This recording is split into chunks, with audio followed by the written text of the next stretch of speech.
With a pencil, mark the center between the two doors for positioning the head strike.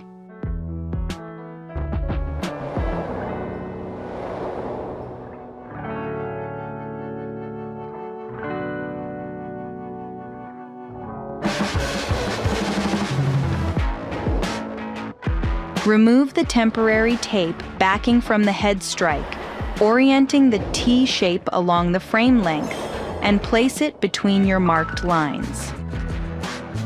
Securely fasten the head strike screws. Start with 2 screws, 1 in each corner, before installing the rest. Close both doors to ensure they latch with minimal force.